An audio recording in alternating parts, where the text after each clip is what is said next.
Último vídeo do ano de 2024 e nós vamos fazer o quê? Uma retrospectiva do que nós lemos durante todo esse ano. Ufa, finalmente acabou, né? Vamos começar? Bora lá? Bora lá!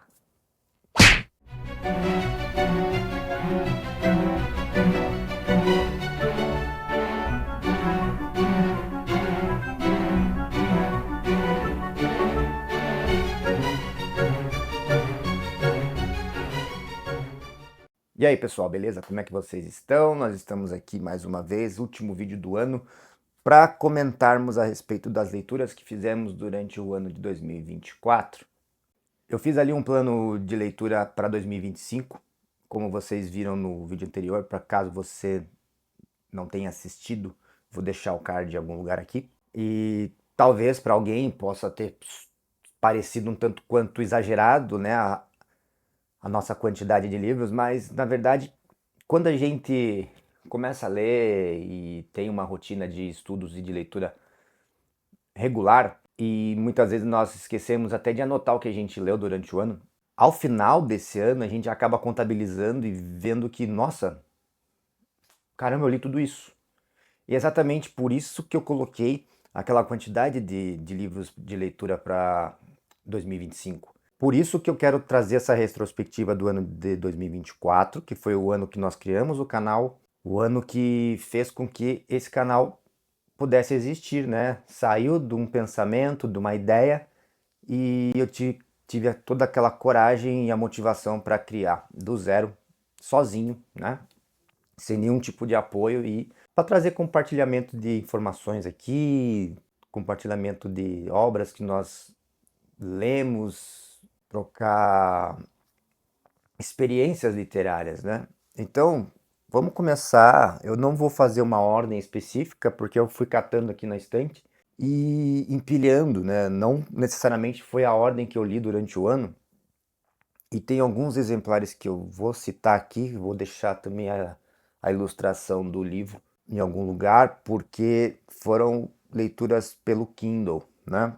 Eu não tinha o livro físico e acabei lendo pelo Kindle, que também é muito bom para essas situações, né? Às vezes a gente precisa de alguma leitura rápida ou acessar um livro que você, de certa forma, despertou interesse ou alguém te recomendou. Se você tem esse Kindle na mão, é muito tranquilo de acessar. Beleza? Então vamos começar? Primeiramente, vou pegar esse daqui, que é o Vermelho Negro, né? Nós lemos esse ano Vermelho Negro, do Stendhal.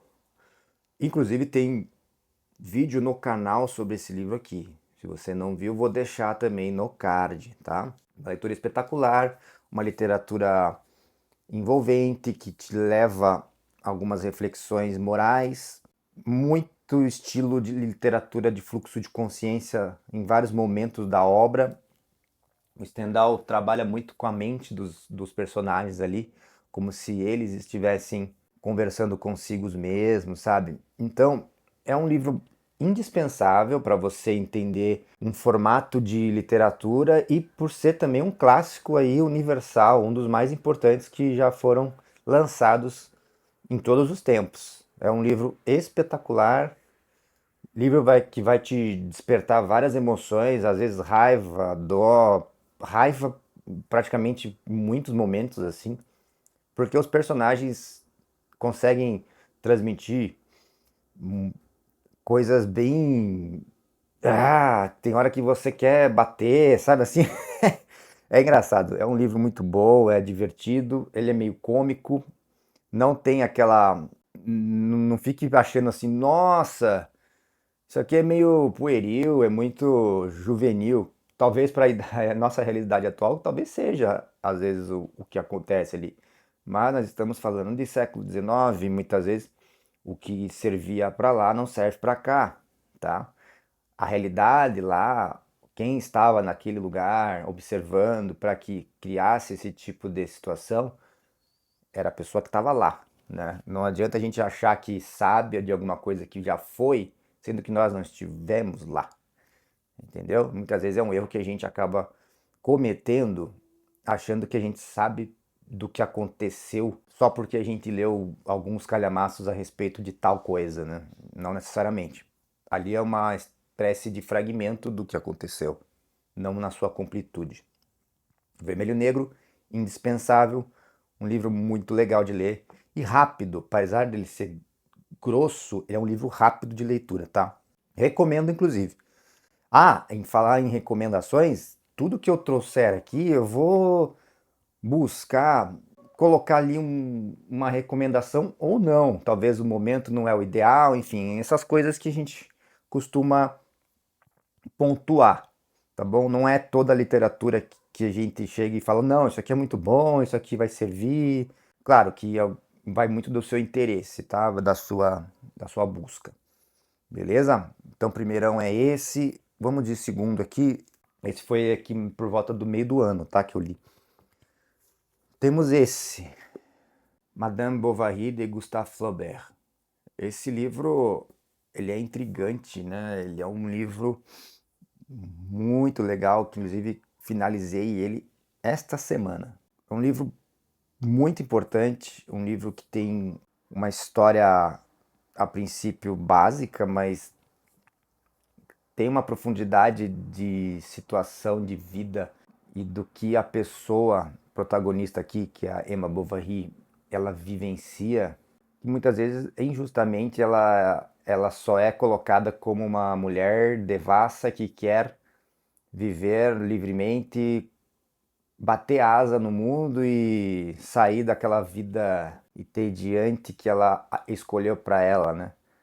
É muito mais do que isso, não necessariamente é só por conta disso que muitas vezes essa obra é conhecida, né? Porque ela é uma adúltera.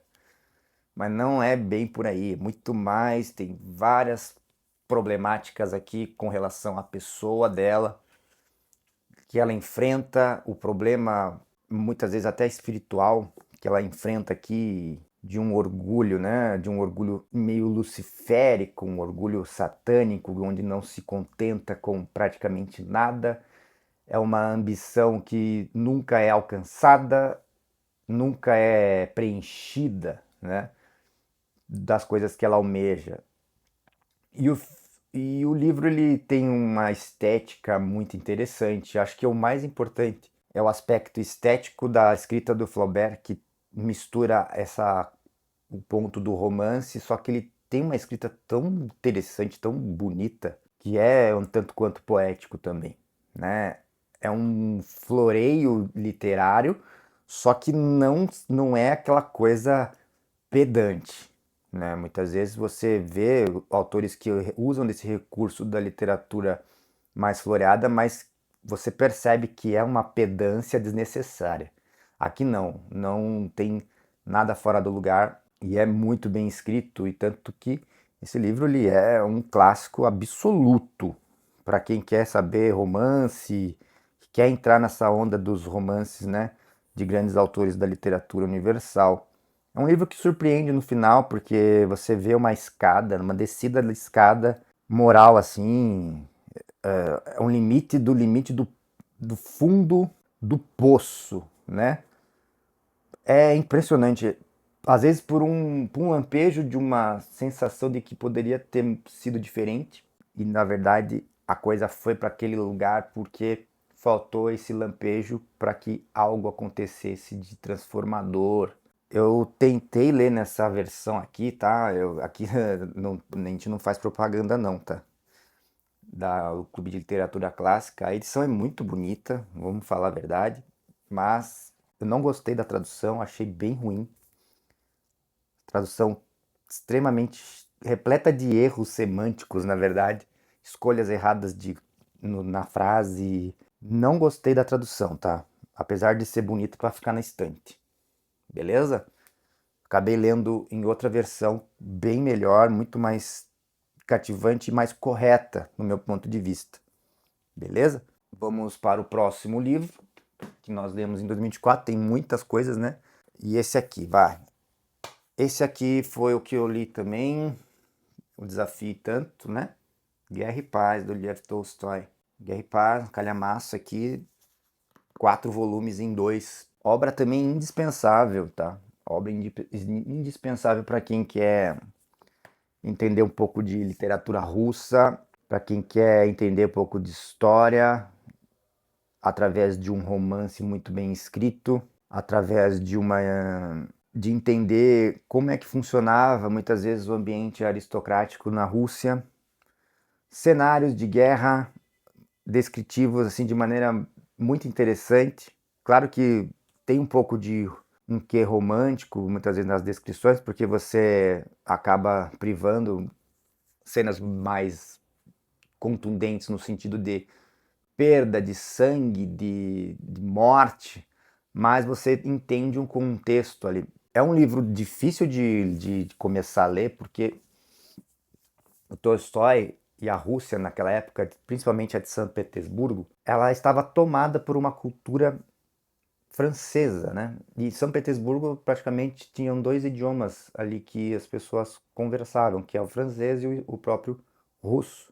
E a aristocracia russa usava muito o francês para se comunicar. Então aqui o Tolstói pegou essas comunicações em francês, os diálogos em francês e colocou tudo para cá. Uma edição boa para você ler tem que ter notas de rodapé para você até treinar o teu francês, porque todos os diálogos em francês são colocados nas traduções em notas de rodapé. E no meu ponto de vista, como eu já comentei no vídeo anterior,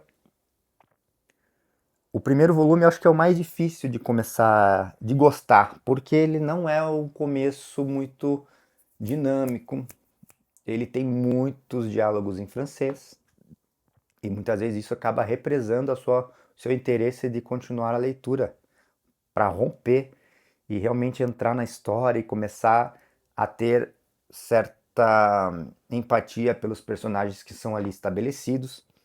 São muitos personagens, mas existe um plot sim de alguns, pelo menos uns 6 personagens extremamente importantes que vão até o fim aqui, né? É um livro muito legal, que tem uma aventura, que tem um romance, que tem reflexões bem interessantes para que a gente pense aí sobre a vida, sobre...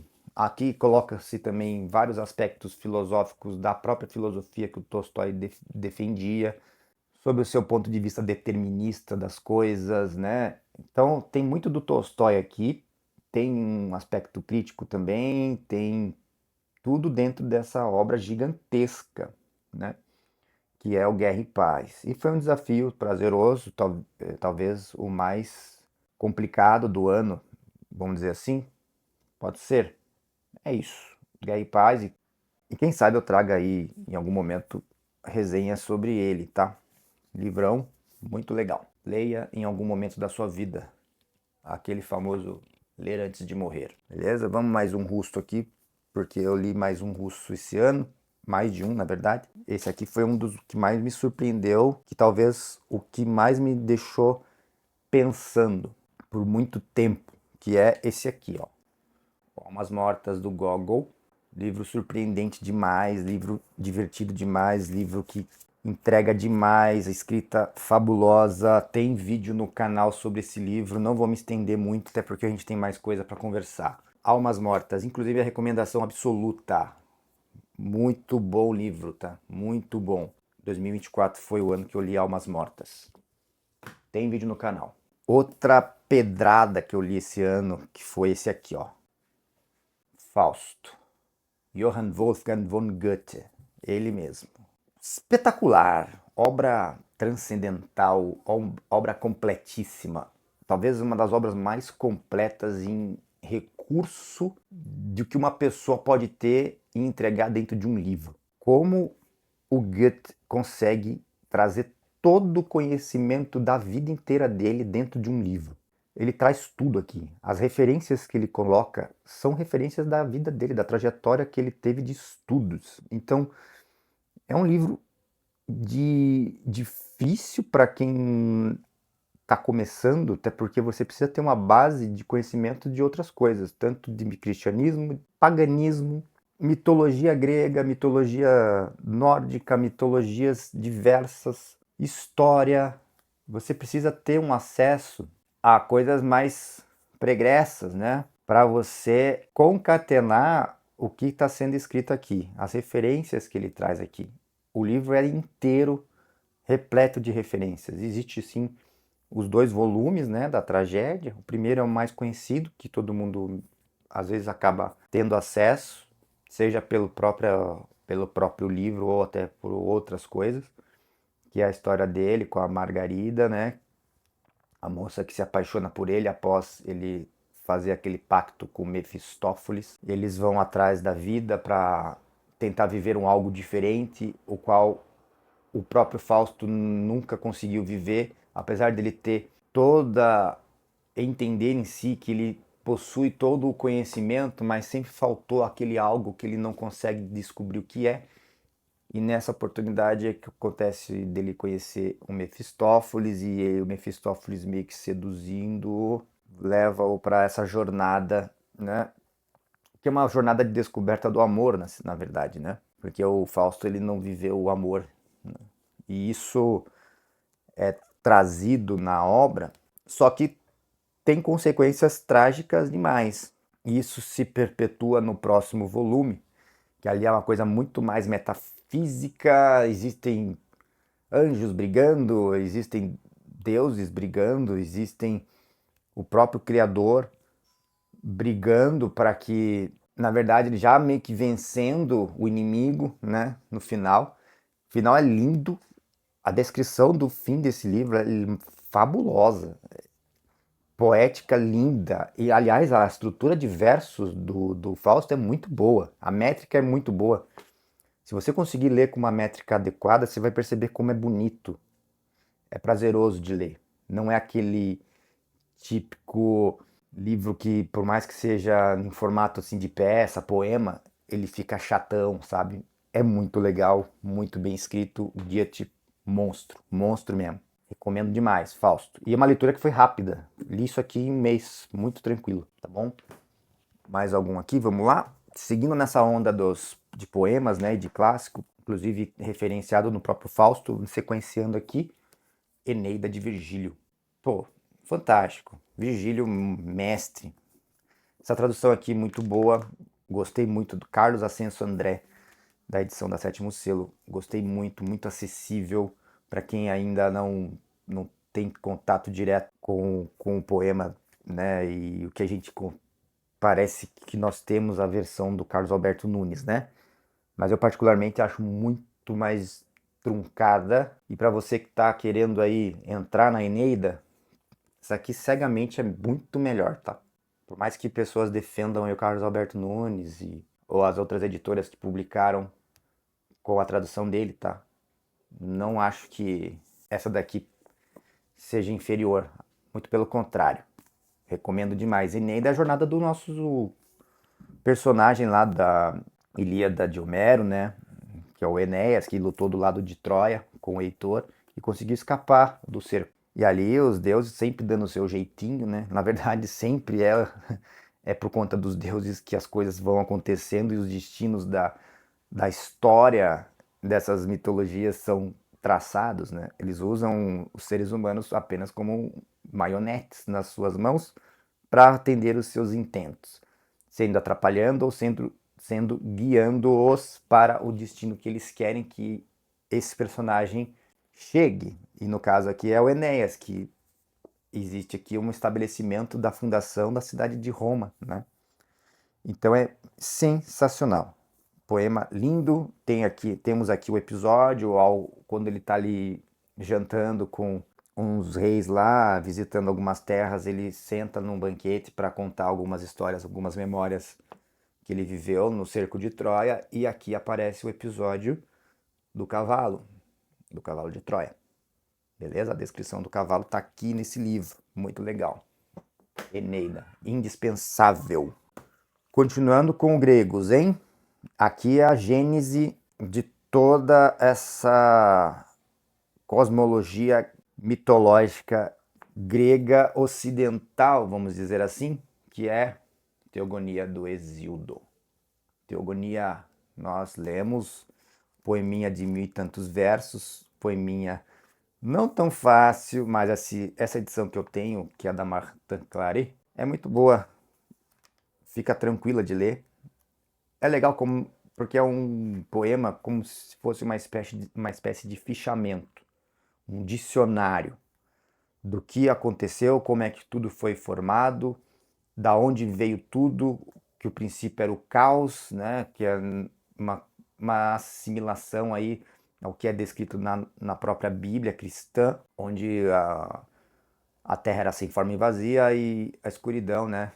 Ali não existia, as águas ficavam sob a face do abismo, né? Ou seja, existia um nada, e esse nada aqui é retratado como um caos, e a partir desse caos as coisas se formam, aí tem algumas gerações, né? As gerações dos deuses que começam ali, até a terceira geração, que é a do que a gente mais conhece, dos Zeus, né?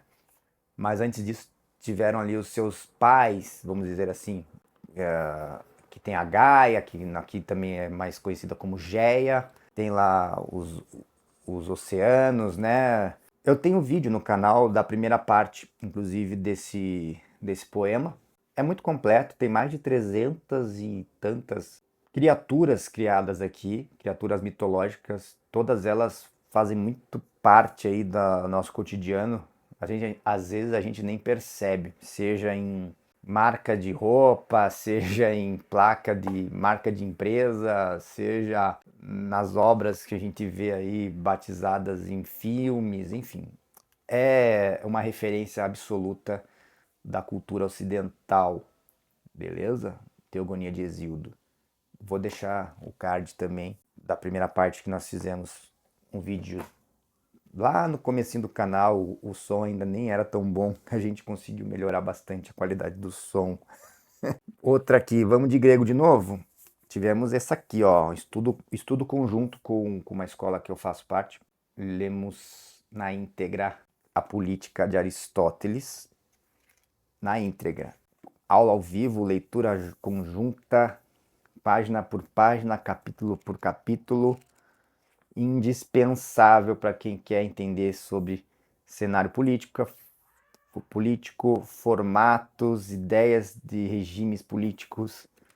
O pensamento do próprio Aristóteles aqui colocado é indispensável para quem quer entender a parte filosófica da política também. Todo um manual aqui de como que são os formatos e os regimes, tá? De governo, de soberania, de Estado, atribuições, como é que se divide, tá tudo aqui, beleza? Política de Aristóteles, excelente. Manualzão.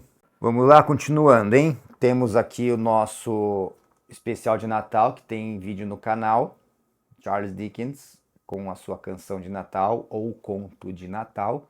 Indispensável também, livro lindo, livro para você ler nas férias, livro rápido, com uma lição pessoal maravilhosa, não deixe de ler, tá bom? Tem vídeo no canal, assistam, tá muito bom. Próximo. Tivemos Shakespeare também, como não deixaria de ser. Vamos lá? Relir, história incrível também. A briga aqui por herança, filhos que acabam tendo seus conflitos. Uma peça conhecidíssima, uma peça indispensável para quem quer conhecer Shakespeare, assim como sempre recomendo. Otelo tem uma trinca, né? Uma trinca não, uma quadra de peças do Shakespeare que são obrigatórias, vamos dizer assim. Rei Lear é uma delas, recomendo demais. Na sequência também tivemos o Macbeth, tragédia sanguinolenta, macabra, o que pode acontecer com uma cabeça transtornada ou até mesmo uma profecia enganosa. Aqui nós temos o exemplo do que pode levar o ser humano a fazer por uma influência errada. Também indispensável de Shakespeare, espetacular, tá? Peça muito boa, apesar de eu gostar mais de Otelo. Temos aqui, agora vamos para o Brasil. Brasilzão, nós tivemos o Érico Veríssimo, Continente, recomendo, já recomendei em outros vídeos do canal, essa obra aqui precisa ser lida por vocês em algum momento, a trilogia, inclusive no meu vídeo de leituras para 25, farei a leitura do segundo volume, que é o Retrato. É muito bom isso aqui, gente. Leiam esse tijolo, vocês não vão se arrepender. É a história do Brasil aqui de maneira romanceada, excelente. São 3 séculos, praticamente 2 séculos de história do Brasil aqui contados, tá? Em 3 volumes. Espetacular. Próximo livro, pequenininho também, é um ensaio, não é um ensaio, é um conto, do Ivan Turgenev, O Diário de um Homem Supérfluo. É um livro rápido também, onde você tem desenhado o formato de personagens que é muito adotado na literatura russa, que é o formato daquele homem supérfluo, aquele homem comum, que muitas vezes leva uma vida ordinária e, de certa forma, não tem uma importância tão acentuada para ele mesmo e para as outras pessoas, né? E ele é uma faceta de um homem supérfluo que em várias obras da literatura russa você vai encontrar, né? Por exemplo, eu vou botar aqui o outro livro que eu li, que também conta a história de um homem supérfluo, que é a morte de Ivan Ilitch, do Lev Tolstói, que também conta a história de um homem supérfluo, onde ele questiona o porquê dele estar sofrendo algo que ele teve que o levou à morte, e em seu leito de morte, no seu processo de morte, ele faz todos os questionamentos. Mas se você olha pela vida do cara, o cara teve uma vida boa, a vida dele era boa, o cara era bom, as pessoas gostavam dele, ele ascendeu na vida, ele conseguiu as coisas que ele queria, ele teve um casamento, teve seus filhos, conseguiu ter uma vida tranquila, mas mesmo assim essa vida faltou algo, né? E é esse que é o detalhe. Aí você entra no ambiente dos questionamentos dos personagens aqui e as respostas muitas vezes não vêm de maneira material. Inclusive a morte de Ivan Ilitch tem os conflitos e tem discussões incríveis. Os porquês das coisas. É um soco no estômago. Recomendo demais para quem não leu ainda A Morte do Ivan Ilitch. Já é a terceira vez que eu leio o Ivan Ilitch e a cada leitura você toma um soco diferente e uma percepção diferente do que é contado ali. E uma novelinha curtíssima, só que ela é tão perfeita, ela é tão encaixada, que você percebe que não precisa mais do que aquilo. Ela é muito bem feita. Recomendo demais também A Morte do Ivan, tá bom? Juntamente com O Diário de um Homem Supérfluo, para complementar essa ideia de homem supérfluo que eu tô falando. Muito boa. Continuando com Tolstói, tivemos essa outra novelinha dele, trouxe vídeo pro canal também, Felicidade Conjugal. Muito boa. É uma novela que te traz aí uma análise do que é um amadurecimento de vida, um amadurecimento na trajetória de você almejar construir uma família, de você ter seu casamento. Ali vão existir conflitos morais, conflitos pessoais, dúvidas durante essa trajetória. Então, digamos, um romancezinho tranquilo que faz com que você reflita sobre as fases do casamento. Muito boa novelinha. Tem vídeo no canal, depois assistam lá. Próximo, nós lemos esse daqui, ó. Giovanni Reale, O Saber dos Antigos. Aqui é um estudo já muito mais direcionado, né? É para quem tem interesse em entender ali os aspectos filosóficos de muitos das correntes que nós vivemos hoje, e refutando muitas vezes alguns pensamentos. É um livro já bem mais nichado, não recomendo assim de cara para todo mundo, né? Só se você já tiver aí num nível acima para querer descobrir ter algumas discussões mais complexas, eu diria, talvez. Mas foi um livro legal, foi uma experiência muito boa por entender ali o desconstruir de alguns pensamentos, principalmente do Nietzsche, né, e outras coisas. Na verdade, não é nem desconstruir, mas trazer à baila ali aspectos do que aquilo pode fazer, ou como aquilo é trazido no cotidiano e muitas vezes de uma maneira um tanto quanto equivocada, né? É muito legal. bate-se muito aqui no niilismo do Nietzsche, né? Então é legal, vale a pena a leitura para quem tem interesse nesse tema, tá? Giovanni Reale, Saber dos Antigos. Aí tivemos aqui, vamos lá de Tolkien. Pam, pam. Pequenininho, né? Edição muito legal do Mestre Gilles da Aldeia. Mestre Gilles da Aldeia, ou para quem é antigo, Gilderran, que é o mesmo, só que como na época da Martins Fontes era Gilderran, a HarperCollins fez uma nova edição e transformou o nome em Mestre Gilles da Aldeia. Aqui é uma história de um fazendeiro meio preguiçoso, despretensioso com as coisas da vida, sossegado, mas aí acaba sendo a fazenda do cara é invadida por um gigante, entendeu? E isso acaba despertando o interesse do vilarejo, porque acaba que o gigante é espantado e o Gilles meio que pega uma pecha ali de salvador da vila, né? Sem querer. E aí acaba desencadeando também em dragões. Tem um dragão aqui que é bem estranho. Esse dragão, ele é temível, mas ao mesmo tempo ele é meio medrosão, assim, meio estranho. Não é um dragão pegado, assim, igual, por exemplo, um próprio... Caramba, qual que é o nome mesmo do Hobbit, cara? Um próprio Smaug, né? Não, ele é bem mais covardão. Inclusive, eu vou até ler aqui um trechinho, porque eu li com os meus filhos. É muito legal, uma história super divertida, tá? Pra descontrair com a molecada aí, é muito boa. Na pacata aldeia, o fazendeiro mestre Gilles leva uma vida tranquila com sua esposa e seu cachorro falante, Ganido. Aliás, ele trata o Ganido só na pancada, meu. O cara não trata o cachorro legal, eu vou falar. Trata mal o cachorrinho. Um dia, um gigante invade suas terras, mas por sorte do que coragem, Gilles consegue espantá-lo e se transforma no herói da região. O fazendeiro até que se adapta bem à nova posição de prestígio, mas quando o terrível dragão Chrysophylax resolve atacar o reino, a tarefa de enfrentar a criatura acaba sobrando para o pobre mestre Gilles.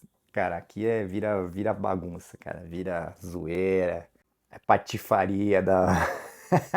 Mas é muito bom, beleza? Gosto bastante, gostei bastante dessa historinha do Tolkien aqui para as criancinhas, muito legal. Temos mais o que? Vamos lá. Temos aqui agora os que são do Kindle, né? Vou até anotar aqui, porque teve Os Assassinatos da Rua Morgue, do Edgar Allan Poe. Vou deixar aqui, tem vídeo no canal, inclusive. Meu, conto espetacular. Para quem gosta de mistério, soluções, detetive, tá? É um prato cheio. Recomendo demais, recomendo que vocês assistam ao vídeo, beleza? Vale a pena demais. Tivemos também Arte Poética do Horácio. Vou deixar aqui a capinha. Esse aqui já é um poema bem punk, cara. Nossa, achei difícil pra caramba. Apesar de ser lindo, achei bem difícil. Vou ter que ler em algum outro momento porque foi um pouco difícil pra mim de captar. Em algum momento eu vou reler isso aqui, tá? Mas achei interessante a experiência. Fora esse, nós tivemos, inclusive que temos vídeo no canal, A Ilha do Tesouro, do Robert Louis Stevenson, vou deixar o card, e Tom Sawyer, do Mark Twain. Espetacular, gente. Duas histórias incríveis para você ler nas férias. Vou deixar o card aqui para vocês assistirem, porque são livros muito legais de leitura, leitura despretensiosa, mas que entrega muito, te entrega reflexão, te entrega aventura, te entrega entretenimento, te entrega boa escrita, rapidez de escrita. Excelente, excelente. Pode ler assim sem medo de ser feliz, tá? Essas duas obras aí fantásticas, fantásticas. E por final, antes de eu entrar no top 1 do ano, quero deixar aqui uma menção sobre o Jardim das Aflições. Vou botar aqui, Olavo de Carvalho. Confesso que é um livro extremamente importante para a sua época, principalmente quando foi lançado, ou até mesmo o momento da leitura. Eu acho que por ser um momento hoje, 2024, a leitura dessa obra para mim não funcionou, porque eu não entendi, não peguei, não vi razão desse tipo de discussão que é trazida na obra O Jardim das Aflições, tá? Achei um tanto quanto datada, até porque o Olavo ele vai bater muito sobre alguns pensamentos epicuristas, né? Sobre a filosofia de Epicuro. E hoje a gente vive que existe já sedimentada na sociedade toda essa cultura epicurista. E eu não vejo onde essa leitura do Jardim das Aflições poderia ajudar em alguma maneira para que isso fosse mudado ou de certa forma tivesse algum impacto na sociedade. Ali é uma, eu senti uma espécie de reciclagem de tudo que já foi ensinado dos grandes pensadores. Então eu não vejo simplesmente, apesar de muita gente ficar enaltecendo demais a obra do Olavo, eu não vejo essa obra tão importante assim, tá? As pessoas, uns podem me criticar, mas eu não vejo, não enxerguei, não contemplei ela como extremamente fundamental. Prefiro muito mais pegar lá as bases dos grandes pensadores que já entregam praticamente tudo que a gente já sabe, até porque a leitura, a sensação que eu tenho quando eu li esse livro é que, poxa, isso aqui talvez funcionaria há uns 10, 15 anos atrás, para você despertar mentes aí, vamos dizer assim, despertar as mentes diversas. Não foi o caso, achei que não foi agregador, apesar de era importante você fazer a leitura, fiz e não me agregou muito. Prefiro ter acesso ao que é lá de trás, que já está na fonte correta, beleza? Porque é uma espécie de ensaio, né? Uma espécie de refutação aqui de alguns elementos que fazem parte hoje do nosso cotidiano, do que é ensinado e do que é estabelecido já de maneira fulminante no nosso mundo, e com certeza isso não vai mudar. Então, simplesmente não vejo muita utilidade nessa leitura aqui. Dá para passar sem ler, tá? Os olavistas que me perdoem. Bom, por fim, vamos pro final. Eita, esse aqui, gente. Esse aqui é o livro que me fez aplaudir no final. Esse me tirou aplausos absurdo. Os Irmãos Karamazov. Fyodor Dostoiévski. Nem tem nota de anotação. Isso aqui, gente, é um canhão. Isso aqui é um canhão. Tem tanta coisa nesse negócio que é difícil até de fazer resenha disso aqui. Quem se arrisca a fazer e leva aí meia hora para fazer um negócio desse aqui, não vai ter como. Não tem como. O livro é espetacular. O livro ele tem todas as possíveis discussões aí existenciais, personalidades extremamente diferentes, de irmãos totalmente diferentes, irmãos marcados por uma criação difícil, que tomaram rumos diferentes na vida e nem por isso a gente encontra aqui muitas camadas, porque cada personagem tem a sua fundamental importância. Seja aquele personagem que é uma espécie de personagem salvífico, por exemplo, do menino Alyosha, que é o mais novo filho, né, dos irmãos Karamazov. Ali eles são três irmãos, cada um tomou o seu rumo. Um é o Dmitri, que também é extremamente importante, que é o bagunceiro, o pândego, o cara que gosta da bagunça, um cara que é mais sanguíneo, autêntico pra caramba, só que ele tem uma vida de bagunça, uma vida de pândego, né? E o nosso Ivan, né? O Ivan já é o cara mais intelectual, é o cara que estudou, que foi para fora estudar, erudito, de certa forma, tem uma importância acadêmica, e isso o torna um cara bem mais questionador a respeito até de valores ali da igreja, do cristianismo, enfim. Ele bate muito nisso, existem várias discussões pesadíssimas aqui capítulos emblemáticos, todo mundo fala desses capítulos, né?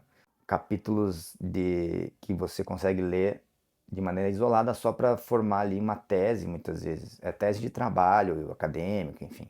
Os irmãos Karamazov têm uma resolução formidável, existem momentos de emoção absoluta.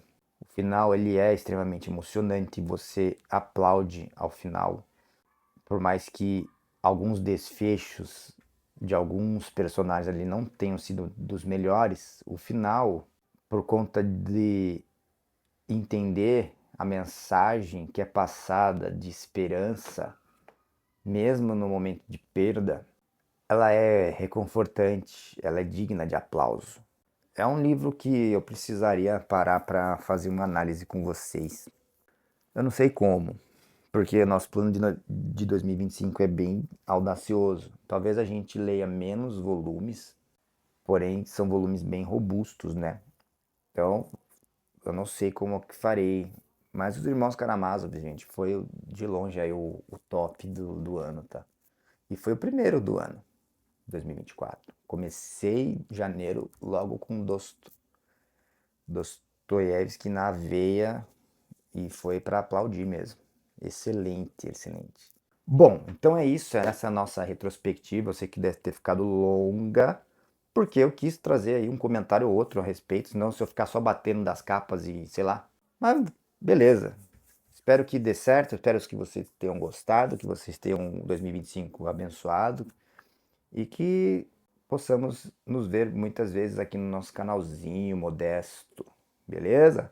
Grande abraço para vocês, até mais.